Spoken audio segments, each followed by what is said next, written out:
अगर आपको केस को दफनाना है तो मीर रजा वाला केस में भी यही हुआ। आपने नाम है मेरा एक बच्चा फौत हो गया, दूसरी बच्ची जिंदगी और मौत के मुंह में। और इस मुल्क में तकरीबन 3000 बच्चे अभी मुतासर हुए हैं HIV अस्पतालों में, अस्पतालों से HIV फैल रहे। अगर ये कहीं बच्चे देखें जो कि मर भी चुके हैं, HIV केस जीत जाएं तो ये एक मिसाल बनेगा और ये एक लेसन बनेगा। और कोई ने बताया कि उनको इंजेक्शंस के जरिए ये बीमारी लगी है। एक GNCC के इंजेक्शंस जो है वो 10-10 लोगों को लगाए जाते थे। अस्पताल में रीयूज बैग्स की मैंने स्टेटमेंट्स दिखाई, मैंने लीगल नोटिस दिखाए, तो UNICEF ILO को और WHO को दिखाए। हमने वो तमाम चीजें दिखाई। हमने सेक्शन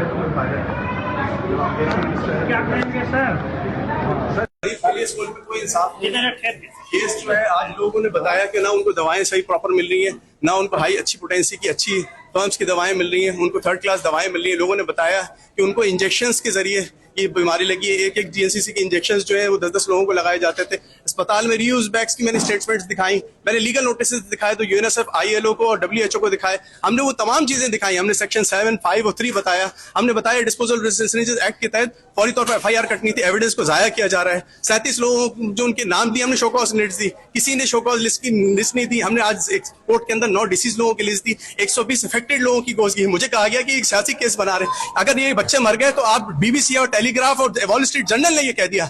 अगर आपको केस को दफनाना है तो मीर रजा वाला केस में भी यही हुआ। आपने दफनाया, बाद में पोस्टमार्टम किया तो पता चला उसकी रिपोर्ट अलग निकली। आपने गुल प्लाजा में 200 लोगों की लाशें आज भी बेहोश ग्राउंड में हड्डियां पड़ी हुई है, 207 हड्डियां होती है इंसान में, वो जानवरों की हड्डियां है। आपने वो केस भी दफना दिया, आप ये केस भी दफनाते। मैं ये कहूंगा कि इंसाफ नहीं मिला। हमारी पेयर्स को पूरी तरीके से एड्रेस नहीं किया जा। सेक्शन 49 और 29 के तहत फंड बनना था, उस फंड का कोई डॉक्यूमेंट कोर्ट में नहीं पेश किया गया। सब ये कहा है कि हम कर देंगे, हम कर देंगे। कोई डॉक्यूमेंट अगर आप नहीं दे सकते, आप गरीब को इंसाफ ही नहीं दे सकते, और उसके कोर्ट में कहा जा रहा है कि ये वकील है। आज हमने गरीब का केस लड़ना जुर्म बन गया है इस मुल्क के अंदर, इंसानी हुकूक की बात करना जुर्म बन गया है। सहाफियों का केस लड़ो, पीका के केस लड़ो, वो जुर्म बन गया है। अगर हम अवाम का केस लड़े तो क्या फायदा। जूनियर साहब, जुल्फिकार साहब क्या कहेंगे? आपने कार्रवाई देखी, बच्चों की फैमिलीज की बात सुनी, फैमिलीज की बात फैसला कर देंगे बस, ठीक है। हम लोग ये बच्चे, ये फैमिलीज काफी टाइम से इनके हकूक के लिए मांग रहे हैं। HIV एक बहुत खतरनाक बीमारी है, अगर उसका ट्रीट ना किया जाए, अगर उसको ट्रीट किया जाए तो इतना वो नहीं है। मगर ये बेचारे लोग, वो दवाई भी नहीं सही मिल रहे हैं, उनका केस भी नहीं सुन रहे हैं। और इस मुल्क में तकरीबन 3000 बच्चे अभी मुतासर हुए हैं HIV अस्पतालों में, अस्पतालों से HIV फैल रहे। अगर ये केस जीत जाएं तो ये एक मिसाल बनेगा और ये एक लेसन बनेगा। और कोई भी नहीं इस्तेमाल शुदा रिपोर्ट्स गवर्नमेंट के वकीलों ने जो पेश की है तो आपने सुनी भी है, तो उस पे आप मुतमईन है कि गवर्नमेंट एक्शन लेने का? पढ़ी तक नहीं रिपोर्ट अभी तो नहीं, मुझे मुतमईन नहीं। 2019 से हमारे बच्चे अस्पतालों में HIV के मुतासर हो रहे हैं, तो मुझे कोई उम्मीद नहीं है, क्योंकि ना सिर्फ 2019 में हुआ, मगर इसी साल में तकरीबन 5 वाक़े हुए हैं। और ना सिर्फ सिंध में, बल्कि पंजाब में भी, कराची में भी, और अभी भी बच्चे निकल रहे हैं वली का अस्पताल से HIV के साथ। अदालत से मायूस हो गए, सब मायूस हो गए, सब मायूस हो गए। देखिए, रूल्स फ्रेम नहीं है।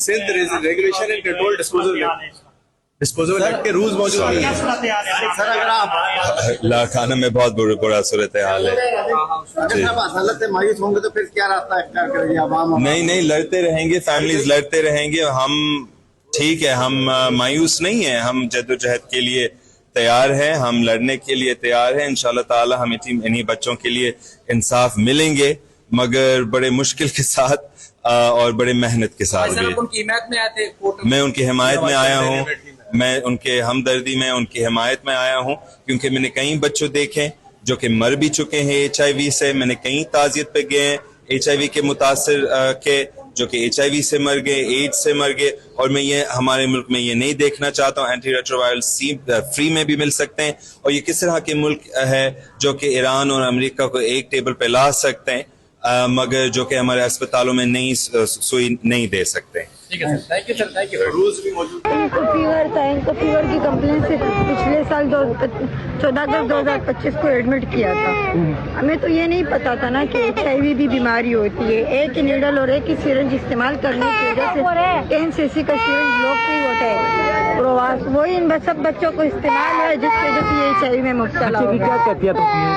बच्चे की क्या कैफियत है कि दिन ब दिन कमजोर होता जा रहा है, खुराक नहीं कर रहा है, जब गोलियां खाता है तो बस पागल सा हो जाता है, जमीनों पे अपना सर मारता है, हमें नहीं छोड़ता है, हमें बालों से पकड़ता है और बेचैनी सी होती है उसको, पूरी रात उसको घुमाते हैं।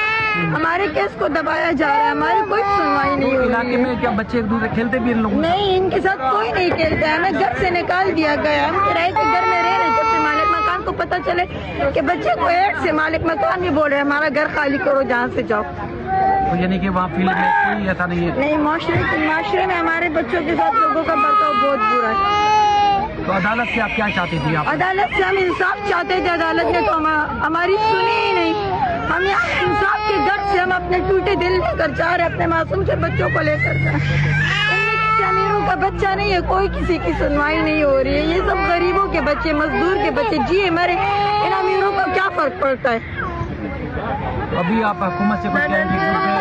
हमें इंसाफ चाहिए, हमारे बच्चों को इलाज दे, हमारे बच्चों को अच्छे से अच्छा इलाज फराहम करे, हमें इंसाफ दे, इन जालिमों को सजा दे। हमें कुछ नहीं चाहिए, हमें और कुछ भी नहीं चाहिए, हमें इंसाफ चाहिए। Thank you.